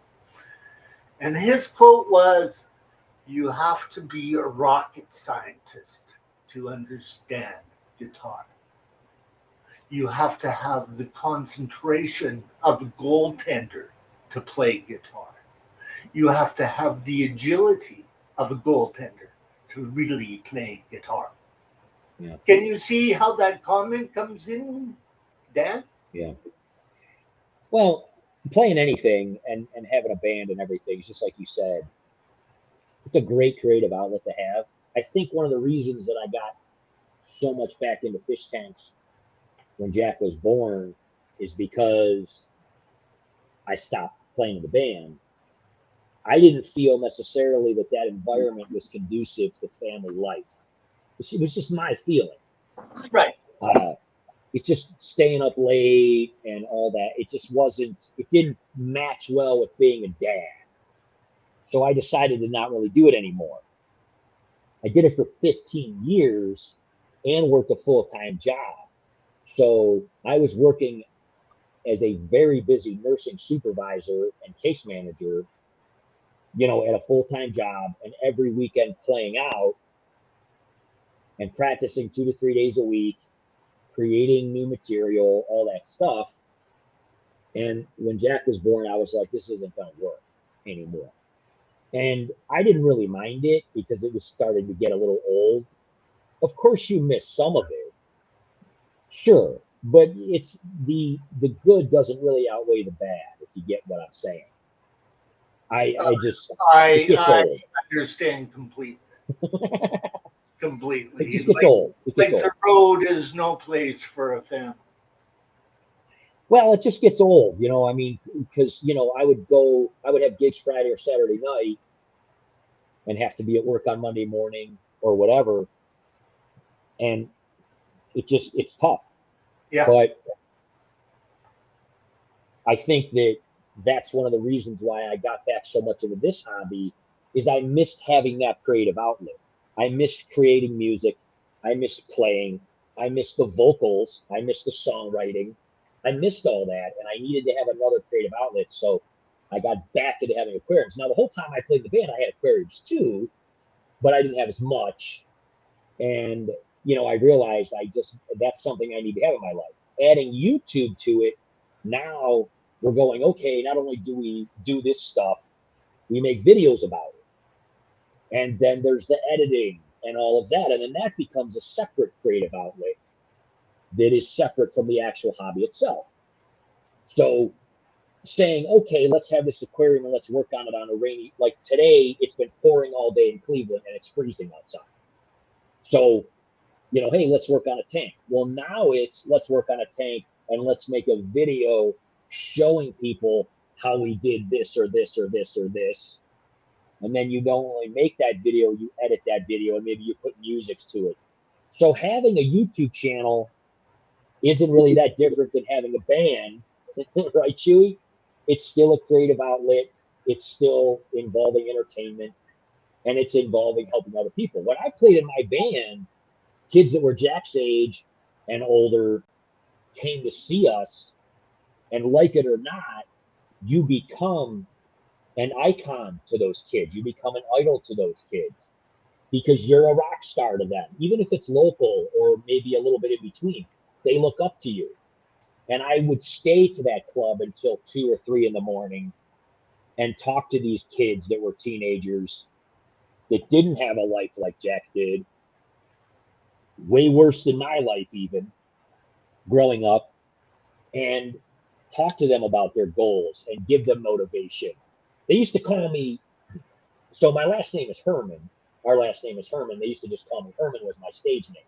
And a lot of people thought that I was kind of like Henry Rollins because I was straight edge and I worked out and I had that whole attitude.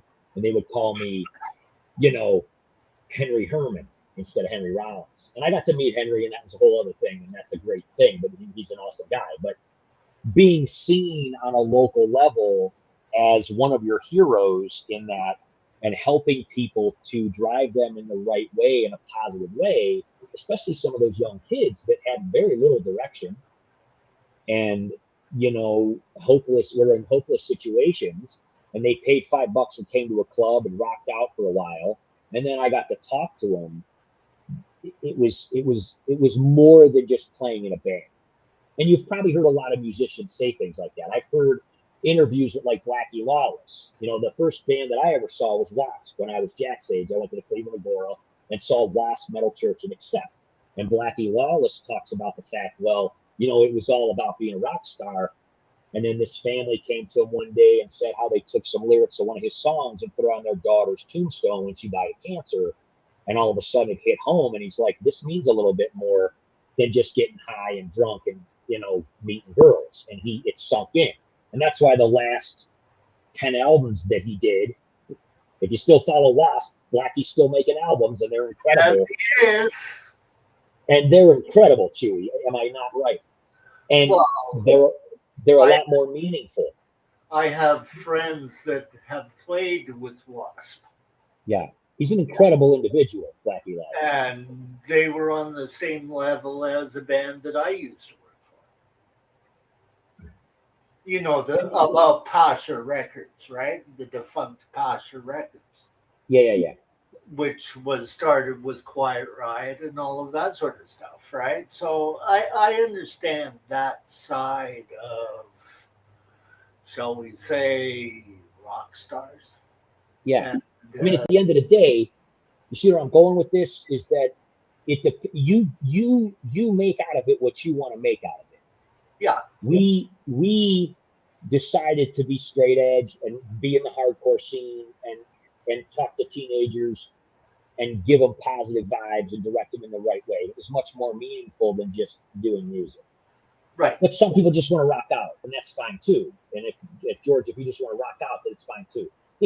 Do it because it's super fun. And creating music, like creating an aquarium or a YouTube channel or anything, is super, super fun. And we tell people, and that's one of the things that me and Big Rich and Jack and Josh talked about when we had our live stream on Fish Rescue, is have a creative outlet. You have to have a creative outlet. I also work as a tobacco cessation counselor and a drug counselor. A lot of people know that that's part of my job too. That's one of the first things I talk to people about who are hooked on tobacco or any type of drug, is it's like you have to replace that with a creative outlet. Most of the time, people who do things like that don't have a creative outlet because that drug doesn't allow them to, because it just wants what it wants, and it takes those ideas away from you. So people tell me when they quit smoking, they're like, I can't believe all these things that I'm into now. And I'm like, well, that your reward center of your brain stopped you from being interested in those things because it didn't care about those things. It just cared about getting what it wanted. So when you remove that and you start finding all these other things, that's awesome. And we utilize our channel to help a lot of those people that I work with. And we're like, start an aquarium, or start playing an instrument, or start working out, or start riding a bike. Yeah. Or riding a bike. Like, there are some very scenic trails in Cleveland. The only comment that I would make, okay, being the way that I am, was when I reached a bridge, it was a stop point. Look out at the water, look out at the scenery around the water. I would love to see the river of Cleveland the next time you go to that area. You just go whistling past. Yeah, I saw you made a comment about that. Well, when we're on the bridges crossing over the river, I'm wearing like a chest mount camera. So we'll cross over the river and I'll turn. Jack always laughs at me because I'm on my bike and I turn and try to face over the bridge. But yeah, the Black River, the Ohio River, the Rocky River, all of those amazing rivers in Ohio are absolutely gorgeous. And the wildlife. And we try to get a lot of videos. We get the heron and we get the fish and we get the turtles and, all of those things when we go to those places.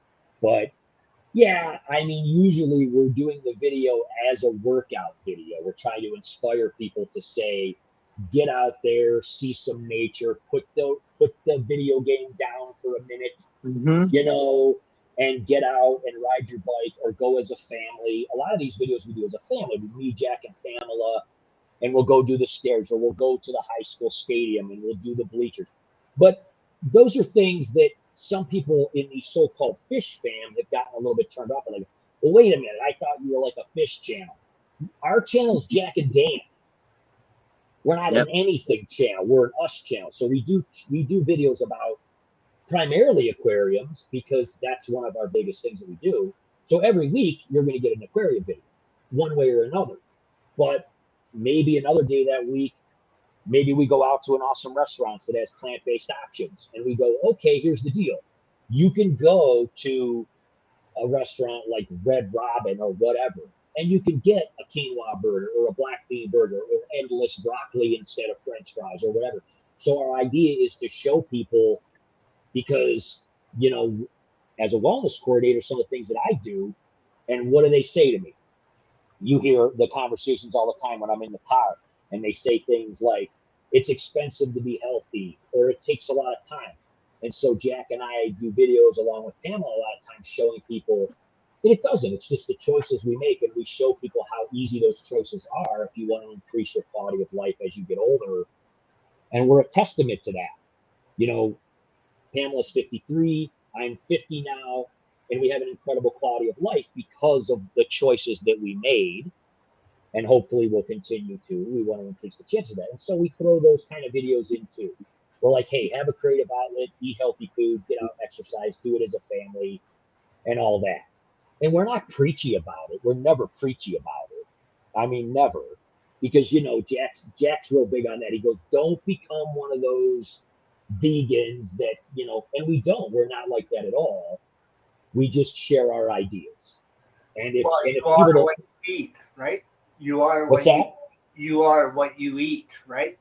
Well, certainly, and you know, again, people can feel however they want, but when you've done what I've done as long as I have, let's put it this way, and we talk about this in a lot of videos.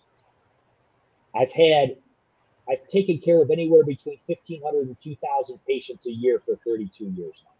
So do the math on that. At the Cleveland Clinic and university hospitals, you know, pretty big hospitals, right? Everybody knows the Cleveland Clinic. So when you do that, I've never had in all those years anybody look up at me from a hospital bed and say, hey, you know what, I wouldn't change a thing if I could do it over again. Nobody ever says that. They always say, I wish I would have known this, or I wish I would have done this. Every one of them. When you're in that predicament, you know, they always say, there's no exception to that rule.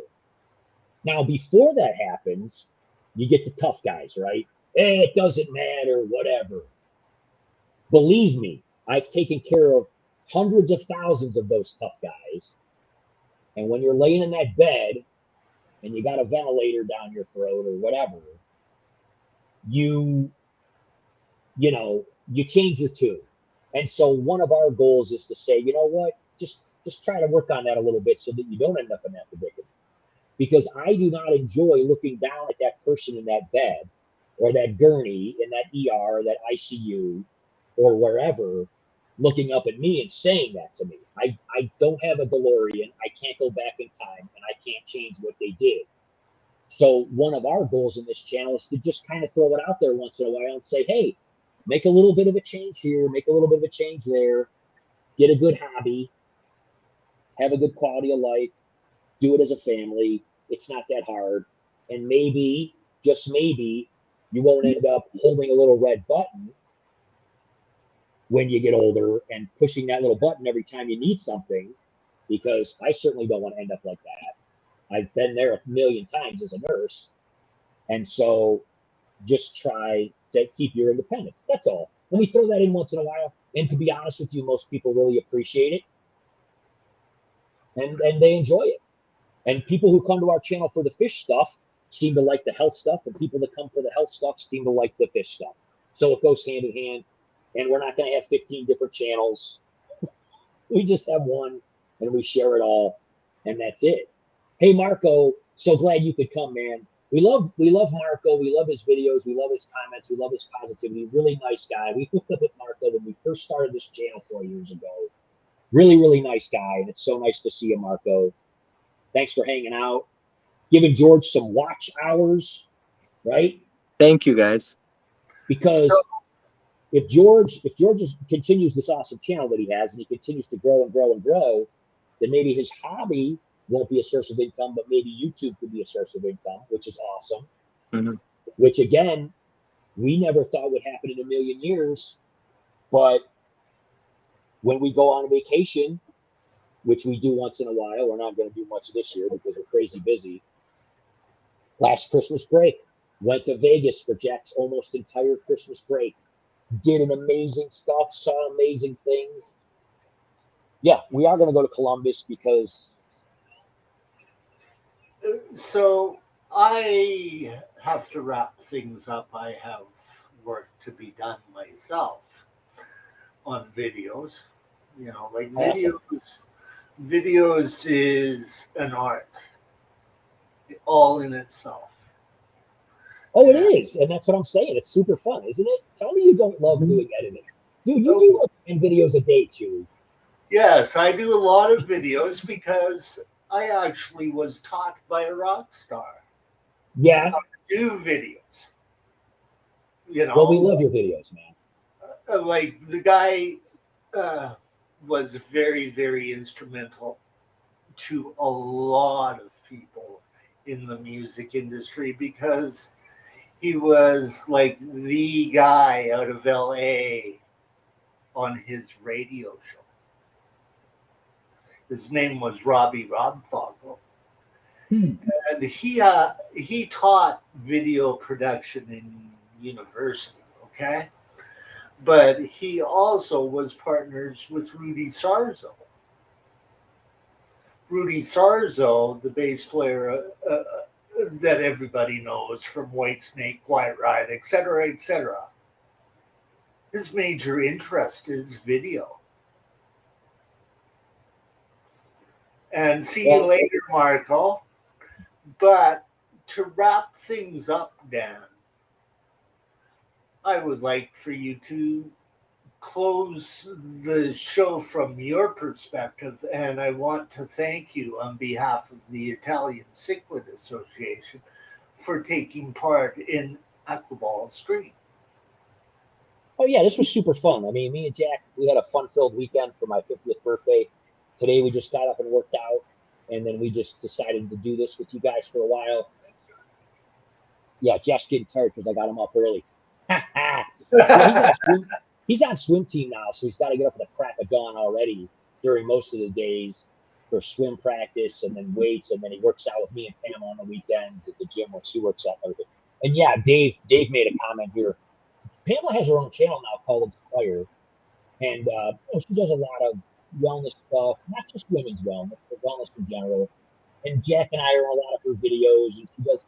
It's almost kind of like a behind the scenes Jack and Dan channel too, because she does stuff like behind the scenes that people wouldn't necessarily see, lower production behind the scenes stuff. And sometimes we don't even know she's put it on her channel, she'll film stuff, and but it's fun. But she's found this to be a great creative outlet for her as well, and enjoys it and advertising her business, because she's got Facebook and all these social media things that she advertises for her. But you know what, guys? It's an awesome thing. I mean, it's an awesome thing. These associations and these YouTube groups and all of this, we've met so many awesome people who are doing this. It's just like when I used to play in the band, like I said. I mean, you meet a lot of people, you do a lot of fun stuff. Probably what we're going to do, because we've touched on a little bit of All Out over the course of our 4 years, we did play a little All Out in some of the unboxing videos we did with speakers and things. Is Jack may ultimately do like an interview with me talking about the history of All Out and stuff like that. And then probably what we will end up doing is uploading.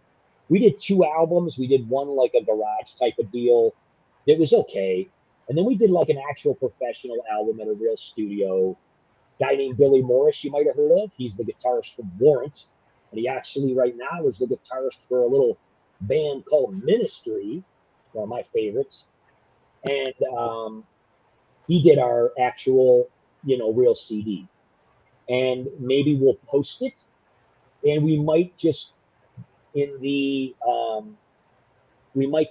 video that Jack and I do talk about the history a little bit and say, if you're interested in hardcore metal, which maybe not everyone is, but if you are, it's on our channel. Just go to the playlist and we'll have it kind of like unlisted. And people can check it out if they want, but we're not necessarily going to send it out to our channel, but it'll be available for folks that want to hear it, because it's not on YouTube at all. And it never has been. No. There is a guy that uploaded our first CD, and he was just a fan of ours that just uploaded it. And I contacted him, and he said, "Is it okay that I keep this up?" And I said, "Yeah, that's cool." And we talked for a while, and he was a really nice guy. And he said, "You know, I bought this from you like years ago." And I said, "I'm going to actually be uploading on our channel, our actual CD, but we're going to do it in a way that kind of works so that if people want to hear it, they can. And we might also use some of the songs in some workout videos. We talked about doing that. Like if we do a compilation workout video, we'll just use All Out because it's not trademarked. Well, it is, but it's by us. So I have all this whole album of music of like more than 20 songs that I could use, but it is hardcore metal, so it would really only be useful in like a workout video or something like that. And Well, yeah. you know, not necessarily like a relaxing Angelfish video, you know, some hardcore metal in the background. So, Jack, same question, and sorry about your dad getting you up this early in the morning, but I understand that. Well, I got him up early, and then he was at the gym for 4 hours, so he's just exhausted now. 4 a.m. came early to me for hockey practice too, so I understand that one greatly. So, Jack, I know that you're into comics, fish, everything. So, what have you got to say for this show today? I want to thank you too.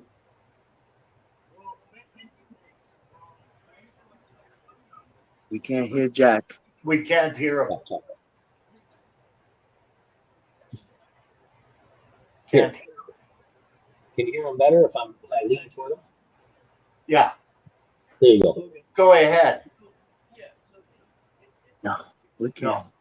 No. We can't hear him. We can't hear him. Can't hear him. No. Here, just take this one. No, it's only here. I don't know. Try this thing. Okay. Okay, can you hear me better now? Yes. Okay, sorry. So when you get up and get going, it's fine, you know. But I will probably take a nap later today. But I am glad to be on the show, and it was pretty fun to talk about different types of fish and tanks and stuff. But yeah, I like fish, and in terms of the best type of fish, I'd say probably plecos are cool. I like all the reptile family, but I think plecos are a pretty cool looking type. And I like to make different types of tanks. You know, I think it's cool to be creative and not have like a boring goldfish with sand. So you know, it's fun. I do like the the review videos that we do because a lot of times people will buy things and they don't understand how they work, and it's nice if they have someone to tell them how they work and what to do because a lot of people have that problem. So I like doing those videos. But yeah. So, my final thoughts before I hand it over to the host of this channel is I want to personally thank the two of you. I thought today's show went rather well. And now over to George. Hey, thanks, Chewy. Thank you guys for coming by today. I really enjoyed it, and everybody in the chat, welcome. I hope you guys enjoyed, and the lurkers, they're gonna watch it, gonna say, "Great show." I know that very well. You guys have a wonderful weekend, and we're gonna say goodbye, guys. You guys have a good weekend. Thanks, George. Later, everybody. Mm.